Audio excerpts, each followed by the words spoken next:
तो इसमें आपको काइनेमेटिक्स है और काइनेटिक्स है। तो इन दोनों का डिफिनीशन ऑलरेडी हम बता चुके हैं कि काइनेटिक्स क्या होता है, स्टडी ऑफ मोशन। तो मोशन में क्या क्या हो सकता है, डिस्प्लेसमेंट हो सकता है, एक्सेलरेशन,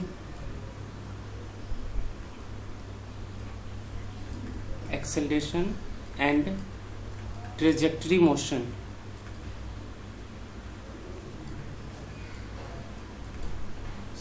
ट्रेजेक्टरी मोशन ये आपको पढ़ना है किसमें, काइनेटिक्स में, कॉल्ड काइनेमेटिक्स, है ना, कॉल्ड काइनेमेटिक्स। ओके। उसके बाद इसमें क्या है, काइनेटिक्स में क्या होता है, स्टडी ऑफ, एक डिफिनीशन लिखा चुके हैं कि विदाउट कंसिडरिंग फोर्स और विद कंसिडरिंग फोर्स है, तो वो भी डिफिनीशन है। और इसमें क्या क्या स्टडी करेंगे वो मैं लिख रही हूँ, क्योंकि डिफिनीशन तो ऑलरेडी हो चुका है। तो study of forces causing motion such as tractive force या ट्रैक्टिव इफर्ट बोल सकते हो, effort required. Tractive. Hello ma'am. हाँ हाँ, ओके ओके, ऐड कर रही हूँ। तो ट्रैक्टिव इफर्ट होता है कि हम किसी भी मोशन को ना और इम्प्रूव करते हैं, उसके एक्सेलरेशन को चेंज करते हैं, है ना, तो वही एक ट्रैक्टिव इफर्ट होता है ना। तो मोशन को चेंज करने के लिए हमें ऊपर से एफर्ट लगाना होगा, यानी कोई भी बॉडी है, वो पार्टिकल है, वो मोशन में है, और फिर हमें क्या करना होता है, एक्सेलरेशन को चेंज करना होता है ना। तो एक्सेलरेशन को चेंज करना है तो फिर से हम लोग क्या करते हैं, ऊपर से कुछ कंडीशन लगाते हैं। जैसे आप पुल्ली पढ़े होंगे, पुल्ली ये कंडीशन होता है कि इस साइड ये मूव कर रहा है, एक्सेलरेशन मतलब ए आ रहा है, तो इधर आपका अगर कुछ इस तरह से कनेक्टेड होता है कि a/2 हो जाता है एक्सेलरेशन, है ना। तो ये यहाँ पे क्या है, डायरेक्टिव एफर्ट का यूज होता है, तो वो हम देखेंगे एक एक करके, है ना।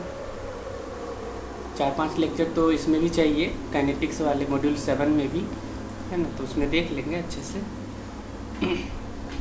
मैम ट्रैक्टिव एफर्ट मतलब बताया तो, जैसे मान लो आपका ये बॉडी है, तो ये बॉडी यहाँ पे रखी हुई थी, बट आपने क्या किया, कुछ फोर्स लगाई तो ये बॉडी में मोशन आ गई। तो अब क्या कर रहे हो आप, इस बॉडी में जो मोशन आई ना, उसको भी एनालिसिस कर रहे हो, यानी किस फोर्स के द्वारा मोशन आई उस फोर्स को भी एनालिसिस कर रहे हो। बट जब आप काइनेमेटिक्स में जाते हो, तो काइनेमेटिक्स में आपके पास सपोज करिए कि ये आपकी गाड़ी है, तो ये गाड़ी मूव कर रही है इस सरफेस पे, तो ये सरफेस पे मूव कर रही है, तो आप क्या करते हो, सिर्फ आप क्या करते हो, डिस्प्लेसमेंट देख लेते हो, है ना, डिस्प्लेसमेंट देख लेते हो, टाइम देख लेते हो, है ना, और मोशन की एनालिसिस कर लेते हो, वेलोसिटी एक्सेलरेशन फाइंड कर लेते हो यहाँ से, है ना। इसमें ये नहीं देखते हो कि इस पे फोर्स किसी ने लगाया या नहीं लगाया, इसमें मोशन जो हो रहा है वो किस कारण से हो रहा है ना, यहाँ पे आप ये नहीं देखते हो। बट इस कंडीशन में क्या होता है, जो हमें जो फोर्स लगाना होता है, फोर्स जो लग रही है किसी भी बॉडी पे, ये रोप है मान लीजिए, इस रोप से कनेक्टेड है बॉडी, तो इस पे अगर मान लीजिए इस पे मूव कर रही है ये, तो मूव करके ये मूवमेंट करेगी, नीचे आएगी, तो इस पे जो भी फोर्स लग रही है, यानी फोर्स इसके मोशन को जो जनरेट कर रहा है, यानी मोशन प्रोवाइड कर रहा है, तो उस फोर्स को भी हम लोग क्या करते हैं, एनालिसिस करते हैं इसमें, है ना। तो हम बाद में देखेंगे, थोड़ा डिस्क्रिप्टिव क्वेश्चन होंगे इस पे, तो समझ में आ जाएंगे वहाँ पे, है ना। तो वही ट्रैक्टिव फोर्स उसी को बोलते हैं कि tractive force required for N, देखो ट्रैक्टिव फोर्स जो होता है ना, एक सिंपल सा टर्म है जो हम लोग ऑटोमोबाइल के केस में यूज करते हैं, है ना। ट्रैक्टिव इफर्ट जो होता है वो ऑटोमोबाइल के केस में यूज करते हैं, और थ्रस्ट जो होता है वो थ्रस्ट हम लोग यूज करते हैं जेट के केस में, जो जेट प्रोपल्सन होता है उसके केस में हम लोग यूज करते हैं। और दोनों क्या है आपका, थ्रस्ट और ट्रैक्टिव इफर्ट दोनों क्या है आपका, एक्सटर्नल फोर्स है जो क्या कर रहा है, कॉजिंग मोशन। ओके, तो ये दोनों टर्म जो है दैट इज आप कह सकते हो कि आपके पास जो थ्रस्ट है, जो जेट प्रोपोर्शन के लिए मोशन का काम करता है, और आपके पास ट्रैक्टिव इफर्ट है जो ऑटोमोबाइल में मोशन का काम करता है, ट्रैक्टिव इफर्ट, वो दोनों क्या है आपका कॉजिंग मोशन है ना, यानी मोशन कॉज कर रहा है। तो हमें ये भी पढ़ना होता है, काइनेटिक्स जब पढ़ते हैं तो हमें जो जिससे मोशन हो रहा है उस मोशन को भी हमें एनालिसिस करनी होती है। ओके, तो आगे हम देखेंगे। अभी काइनेमेटिक्स देखते हैं। तो काइनेमेटिक्स में आपको दो तरह का मोशन होगा काइनेमेटिक्स में। ये आपकी काइनेमेटिक्स है।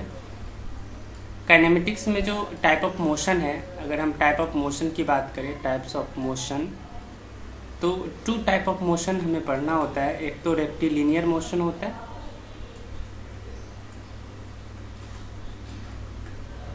और एक होता है आपका curvilinear motion. Okay, curvilinear motion. Okay, अगर कोई बॉडी डायरेक्ट यहाँ पे थी, ये बॉडी यहाँ पे थी, इसकी पोजीशन यहाँ पे थी, और इसकी पोजीशन डायरेक्ट यहाँ पे आ गई। Hello ma'am. हाँ बोलो।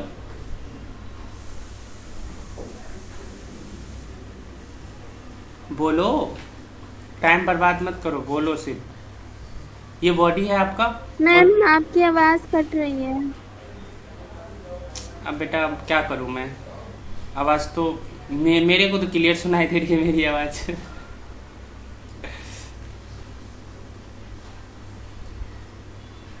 अब नेटवर्क का मैं क्या करूं, नेटवर्क का मैं कुछ नहीं कर सकती।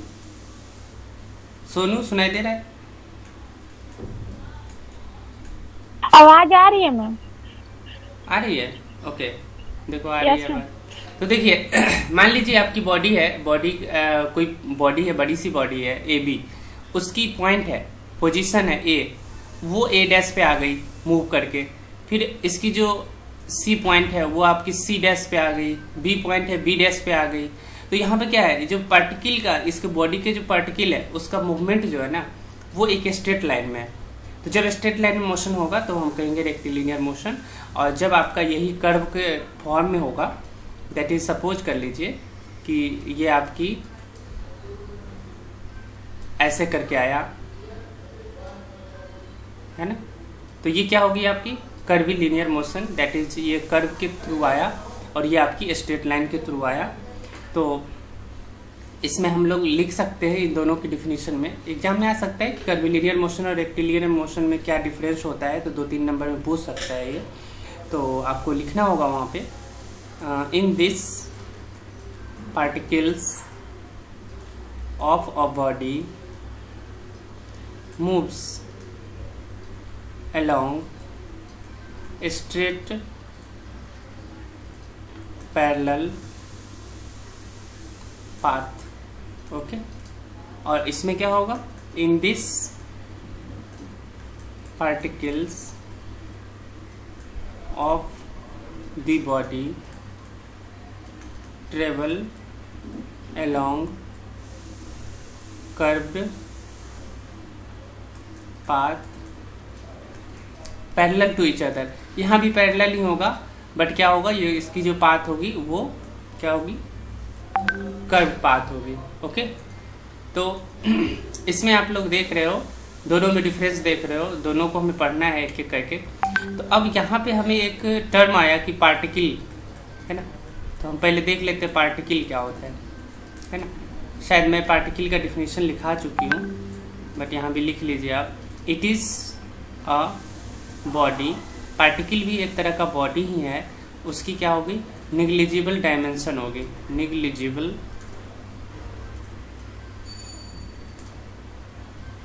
Negligible dimension. ओके, फिर उसके बाद एक है rigid body. I think rigid body में डिफिनीशन लिखा चुकी हूँ, चलिए यहाँ लिख लीजिए। When forces are applied on a body there are deformation in the body and there are slight changes in the dimension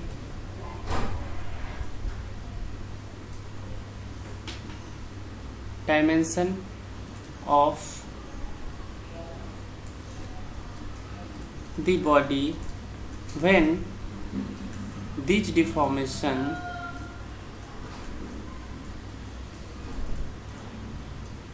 are small and negligible.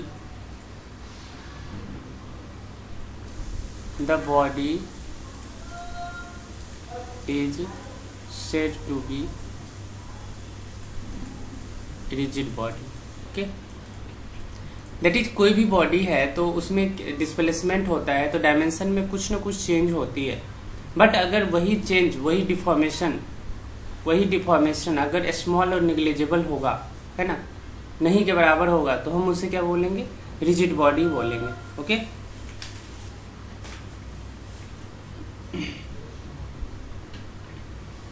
अब देखिए हम लोग रेक्टिलिनियर मोशन की बात करते हैं. अब कि रेक्टिलिनियर मोशन पहले पढ़ते हैं.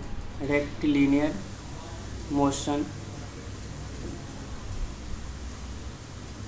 तो रेक्टिलिनियर मोशन में क्या होगा कि इन रेक्टिलिनियर मोशन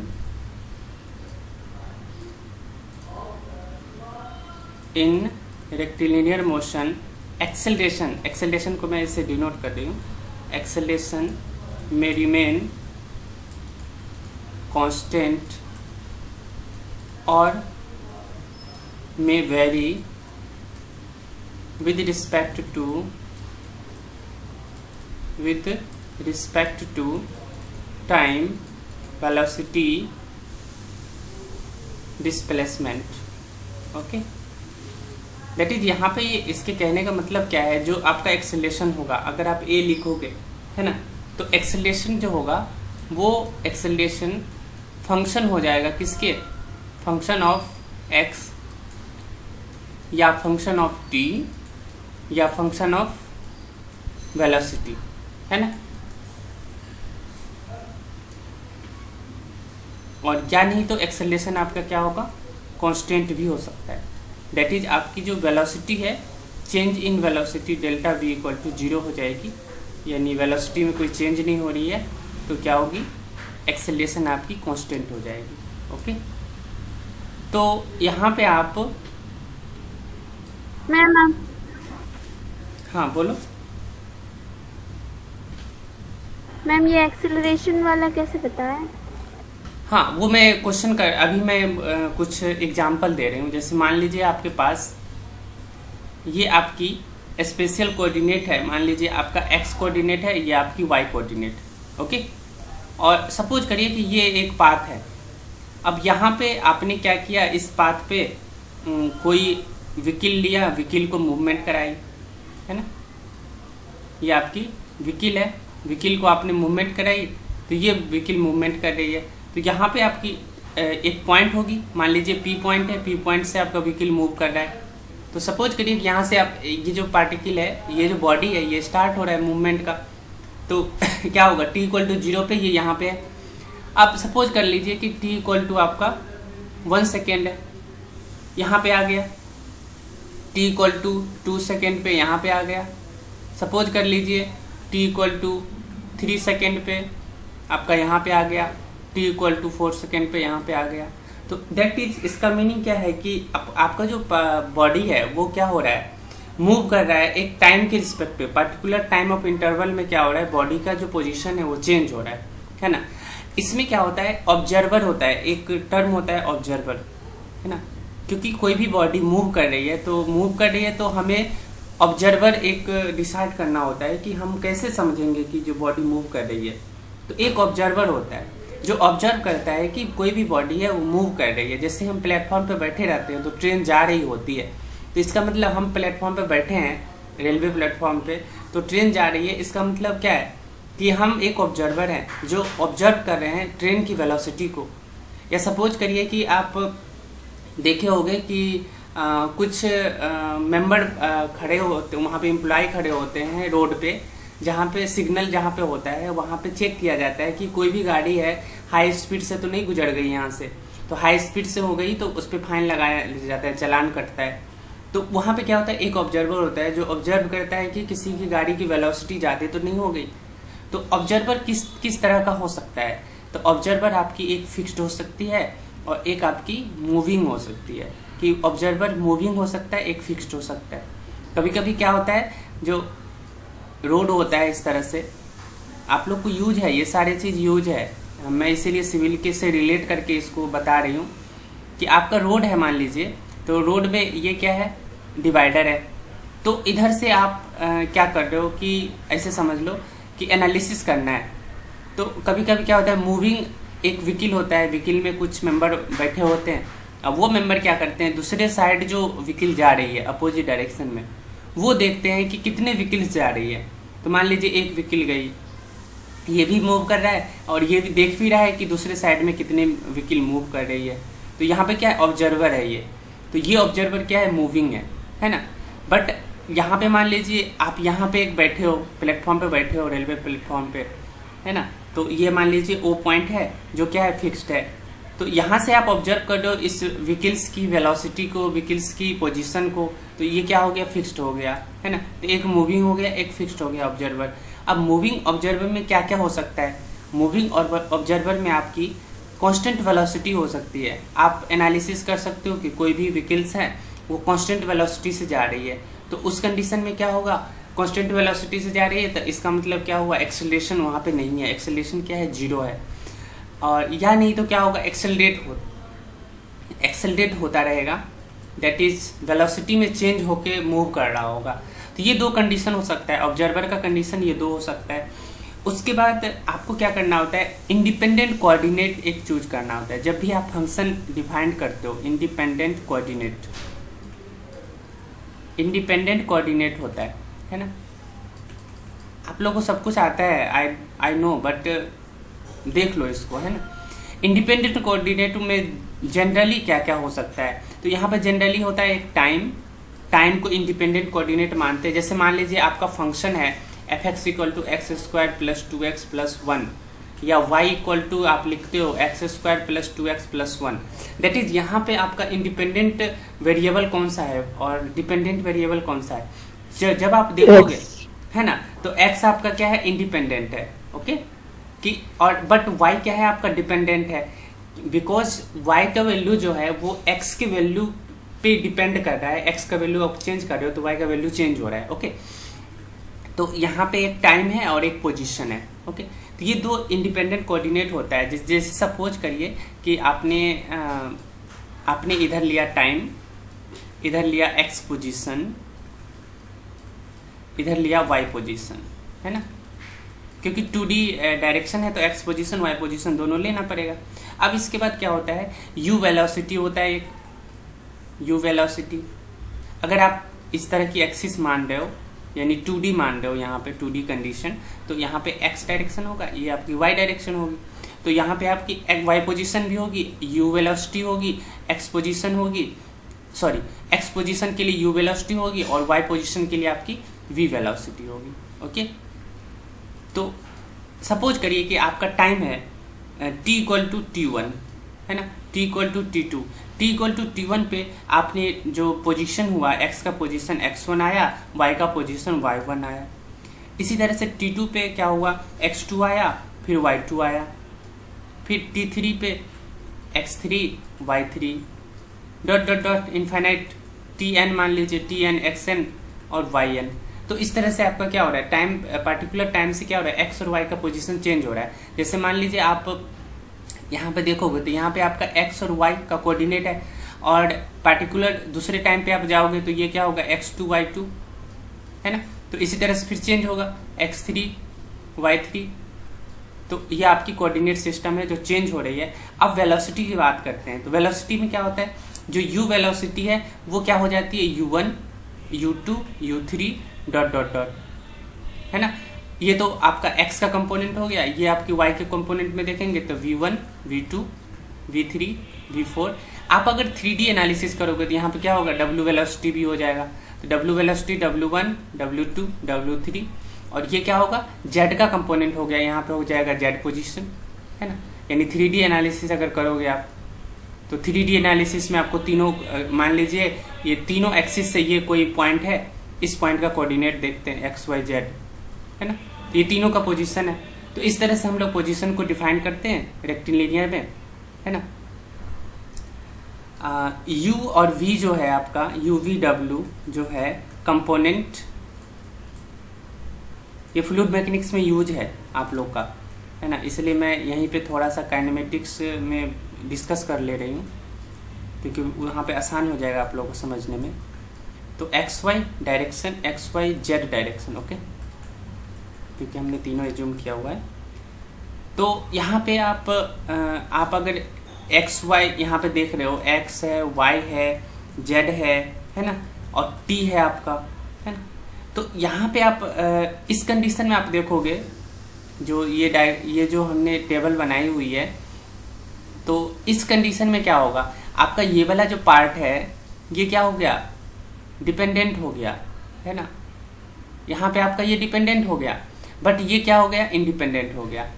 तो यहाँ पे ये हमें ध्यान रखना होगा कि अगर x जो है इंडिपेंडेंट है तो उस कंडीशन में t आपका डिपेंडेंट होगा, है ना। और अगर आपकी t इंडिपेंडेंट है तो फिर x क्या होगा, डिपेंडेंट होगा। यही दोनों कंडीशन पे आपको बहुत सारे न्यूमेरिकल सॉल्व करने हैं, कोई भी न्यूमेरिकल आएगा आप सॉल्व कर लोगे इजीली।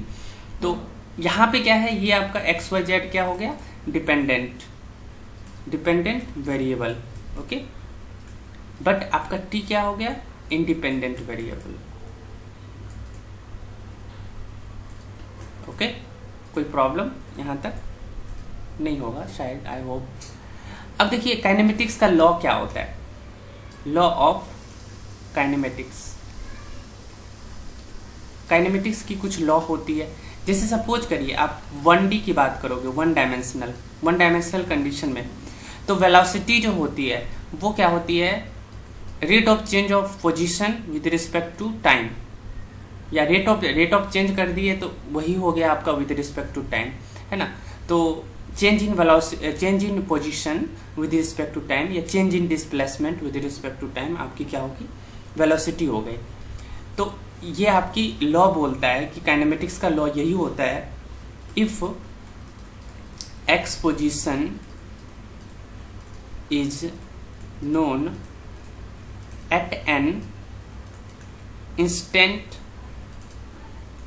टी, कोई कुछ इंस्टेंट ऑफ टाइम t है, पार्टिकुलर एक इंस्टेंट टाइम t है, और अ सेकेंड इंस्टेंट क्या है, t plus delta t। Suppose करिए कि आपकी ये पार्टिकल थी, t इक्वल टू t है, यहाँ पे ये पार्टिकल यहाँ पे आ गई, t equal to t plus delta t, है ना। यानी ये आपका टाइम है, टाइम इंटरवल दिया हुआ है, जो आपका पार्टिकल जो था ना वो t टाइम पे यहाँ पे था, और t plus delta t time पे आपका वहाँ पे चला गया, a टू b हो गया, है ना। तो इस कंडीशन में देन x वेलोसिटी, बिकॉज हम x डायरेक्शन में ले रहे हैं, ये x डायरेक्शन होता है जनरली, आप लोग एज्यूम करते हो, x velocity u is defined as, ये तो आपने जनरल आपने एज्यूम कर लिया। अब इसमें देखिए, इसको जब आप लिखोगे तो u इक्वल टू आपका क्या हो जाएगा कि x t plus delta t position पे और माइनस x t पोजीशन पे, ओके, और अपॉन डेल्टा t। तो ये आपका होता है क्या, वेलोसिटी और फंक्शन ऑफ t। तो यहाँ पे क्या करते हैं, यहाँ पे हम लोग लिमिट लगाते हैं कि डेल्टा t का जो वैल्यू है वो टेंड्स टू 0, है ना। तो ये आपकी कंडीशन है। तो आप वेलोसिटी को दो पार्ट में डिवाइड कर सकते हो, पार्टिकुलर एक ही पोजीशन दी हुई है तो आप यहाँ पे इस तरह से फार्मूला यूज कर सकते हो। और अगर दो पोजीशन पे हमें पोजीशन दिया हुआ है, मतलब 2 पॉइंट पे पोजीशन दिया हुआ है, 2 पार्टिकुलर इंस्टेंट ऑफ टाइम पे पोजीशन दी हुई है, तो आप क्या करोगे, ये वाला फार्मूला यूज करोगे, है ना। तो लिमिट हमें थोड़ा बहुत लिमिट हल्की फल्की जो होती है ना लिमिट, वो हमें यहाँ पे यूज करनी होती है, जो इजीली आप लोग यूज कर लोगे, है ना। As I make delta T smaller I get better estimate of u at the time instant t, है ना। तो यहाँ से हम लोग क्या करते हैं, एक्सेलरेशन फाइंड कर लेते हैं। तो एक्सेलरेशन क्या होता है, D you by D T, ये आपका 1D में, है ना। और अगर कैलकुलस से देखोगे, ये अकॉर्डिंग टू कैलकुलस ही है, अकॉर्डिंग टू कैलकुलस में आप लोग डिफरेंशिएबिलिटी पढ़ते हो, कंटिन्यूटी इक्वेशन पढ़ते हो, है ना, एग्जिस्टेंस देखते हो फंक्शन की, तो कैलकुलस से आपको ये आता है। अब यहाँ पे एक्सेलरेशन को अगर कैलकुलस से देखो तो ये आपकी आ जाएगी limit t tends to 0 u t plus delta T minus U T upon delta T, okay. तो ये आपका u हो जाएगा यहाँ पे आपका वेलोसिटी था, यहाँ पोजीशन था, यहाँ एक्सेलरेशन है, आपकी वेलोसिटी आ जाएगी, ओके। तो बिकॉज ये जो एक्सेलरेशन है आपका, ये एक्सेलरेशन है, acceleration at a particular instant of time, आपको इंस्टेंट ऑफ टाइम पे आपको एक्सेलरेशन मिला। सो इस एक्सेलरेशन को आप लोग क्या कहोगे, इंस्टेंटेनियस एक्सेलरेशन, ओके। तो एग्जाम में आ सकता है इंस्टेंटेनियस एक्सेलरेशन क्या होता है। तो हमेशा ऑलवेज क्या होता है, इंस्टेंटेनियस एक्सेलरेशन जो होगा ना, वो आपका नीचे में आपको टाइम होगा, है ना, D you by D T. एक होता है लोकल एक्सेलरेशन, ओके। तो लोकल एक्सेलरेशन जनरली आपका नीचे में आपका dx होगा। अब dx को हम कैसे चेंज करेंगे, यहाँ पे dx लाना है नीचे में, तो dx लाने के लिए आपको क्या करना पड़ेगा, dx के लिए आपको क्या करना होगा, मान लीजिए ये आपके पास इक्वेशन है D you by D T, आपको dx लाना है, तो dx के लिए यहाँ पे dx रख दो, फिर इधर dx बाई डी टी कर दो। तो अब बताइए dx बाई डी टी क्या होगा, v, तो डी यू बाई, यानी यहाँ पे u मान के चल रहे हैं, तो u और D you by D x, that is आपका एक्सेलरेशन क्या होगा, u और dx by D you by D x, है ना। तो ये आपकी एक्सेलरेशन हो जाएगी। इसको आप चेंज कर सकते हो, है ना। ये इस तरह से एक्सेलरेशन आएगी, जब यहाँ से एक्सेलरेशन आपको सॉल्व होकर आएगी तो इसे हम बोलेंगे लोकल एक्सेलरेशन है, क्योंकि ये पार्टिकुलर पोजीशन की बात कर रहा है, एक पोजीशन पे आपका के रिस्पेक्ट में आपको डिफरेंशिएट कर रहा है वेलोसिटी को, तो ये आपका लोकल एक्सेलरेशन हो गया। तो इसी तरह से आपको, हाँ मैम, इंस्टेंटेनियस में पर्टिकुलर टाइम होता है और इसमें पर्टिकुलर, हाँ, पर्टिकुलर पोजीशन हो जाएगा, हाँ पोजीशन हो जाएगा। जैसे ये देखिए, और ये भी आपका एक्सेलरेशन है, तो ये आपकी D you by D T है, तो ये आपकी हो गई इंस्टेंटेनियस और ये आपकी लोकल, ओके। तो ये आपको ध्यान रखना है। तो ये इंस्टेंटेनियस और लोकल आपको फ्लूइड मैकेनिक्स में आएंगे, बहुत सारे क्वेश्चन आएंगे। अब देखिए, अगर हम वेक्टर एनालिसिस करें, वेक्टर के फॉर्म में अगर एक्सेलरेशन को लिखना चाहे तो हम लोग क्या करते हैं, ax और ex क्या, हाँ बोलो।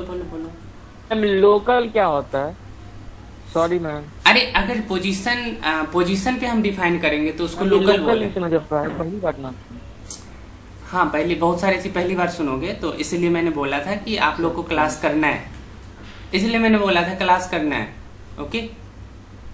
क्योंकि 12th का सिलेबस कुछ और होता है, यहाँ का सिलेबस कुछ और होता है। उसको तो ग्रेडियंट भी बोल सकते हैं ना, हाँ बोल सकते हैं, ग्रेडियंट एक्सेलरेशन, हाँ वो भी पोजीशन पे ही होता है, ग्रेडियंट वाला भी, तो ग्रेडियंट बोल सकते हैं। बट यहाँ पे दो ही है, ग्रेडियंट एक्सेलरेशन समझो कि हट गया यहाँ से, तो यहाँ पे दो एक्सेलरेशन है, इंस्टेंटेनियस और लोकल एक्सेलरेशन है, जो आपको फ्लूइड की एनालिसिस करनी है। अभी आप रिजिड बॉडी की एनालिसिस कर रहे हो, क्योंकि आपका मैकेनिक्स जो होता है रिजिड बॉडी की एनालिसिस है। तो रिजिड बॉडी के एनालिसिस में बहुत सिंपल होता है कि आप कर लेते हो इजीली, है ना। बट आपका फ्लूइड का एनालिसिस होगा, फ्लूइड होगा, तो फ्लूइड के एनालिसिस में प्रॉब्लम क्रिएट होता है, तो वहाँ पे हमें देखना होता है लोकल इंस्टेंटेनियस, है ना। इसमें आप नहीं भी समझोगे लोकल इंस्टेंटेनियस तो चल जाएगा, यहाँ पे तो न्यूमेरिकल बहुत सिंपल होगा, है ना, आप लोग कर लोगे इजीली। यहाँ पे कोई कंसेप्ट यूज ही नहीं होगा। आपको मान लीजिए यू का फंक्शन दे दिया, ऐसे दे दिया कि एक्स जो है वो t² + 1 दे दिया, है ना। अब कह दिया कि वेलोसिटी निकालो, एक्सेलरेशन निकालो, तो आप सिंपली क्या करोगे, dx/dt कर लोगे और d2x/dt2 कर लोगे, तो ये सॉल्व हो जाएगा। तो ये आपका इंस्टेंटेनियस तो कहला गया, क्योंकि t के रिस्पेक्ट में आपने किया। और मान लीजिए इसी t को हमने क्या किया, x-1 रूट ओवर कर ली, तो अब आपका u क्या हो जाएगा, t का जो t है वो x का फंक्शन है, यानी t आपका x का फंक्शन हो गया।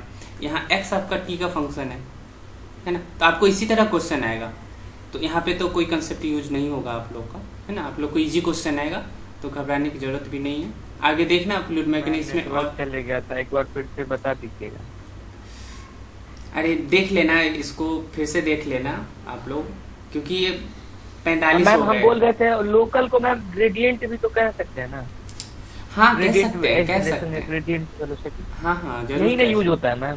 हैं। हाँ कह सकते हैं, ग्रेडियंट वेलोसिटी भी कह सकते हैं। ओके बस इतना ही डाउट था, बाकी हाँ सब चलो ठीक है, थैंक यू। ठीक है। तो इस पे देखिए आपका ये 3D है, और अगर यूनिट वेक्टर के फॉर्म में लिखना है तो आप लोग क्या करते हो, वेक्टर के रूप में लिखते हो। इसमें यूनिट वेक्टर होता है Ex और Ey और Ez, है ना।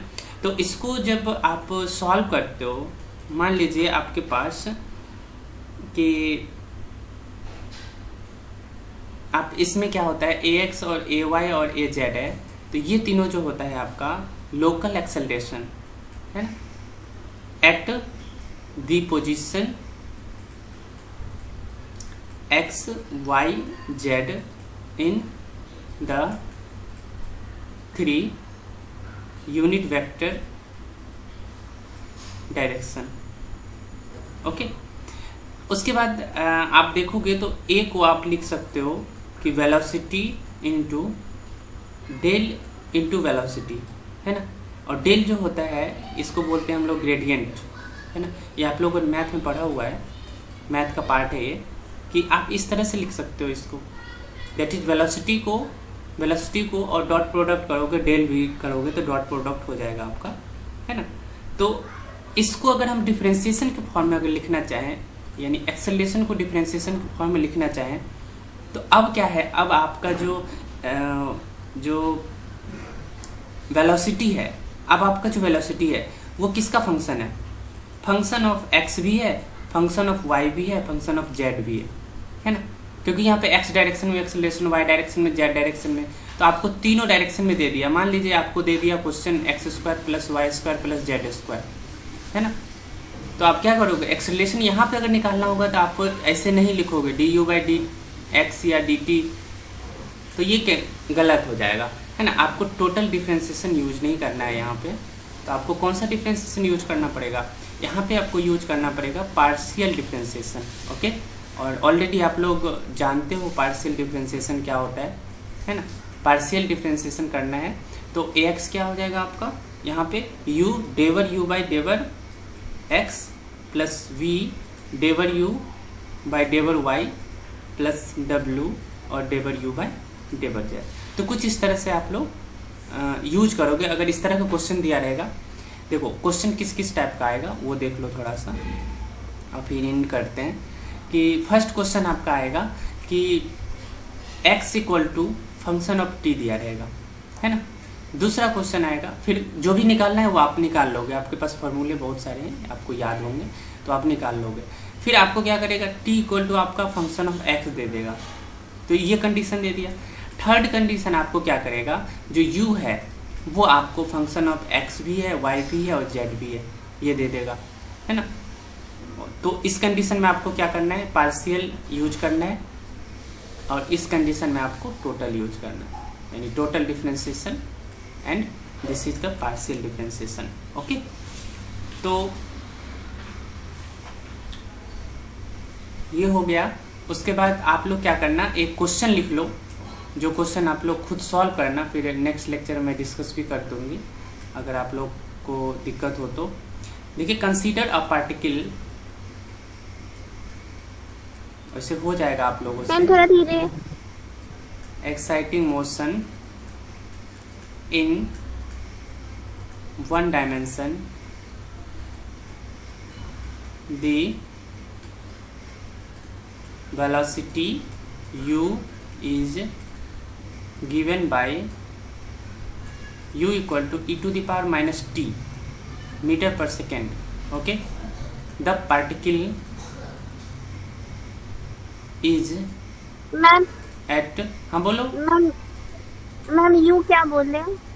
लिखा हुआ है बाबू, u is given by, ma'am हमको नहीं दिख रहा, बोलिए। कंसीडर अप, रुको थोड़ी देर रुक जाओ, रिकॉर्ड को बंद करते हैं, फिर बताते हैं। Okay, at T equal to 0 find the acceleration as a function of time. Okay, तो ये आपका क्वेश्चन है। ये क्वेश्चन आप लोग प्रैक्टिस करना, देखना है सॉल्व करके, अगर सॉल्व हो जाए तो ठीक है, नहीं तो फिर मैं तो हूँ ना सॉल्व करने के लिए। ओके।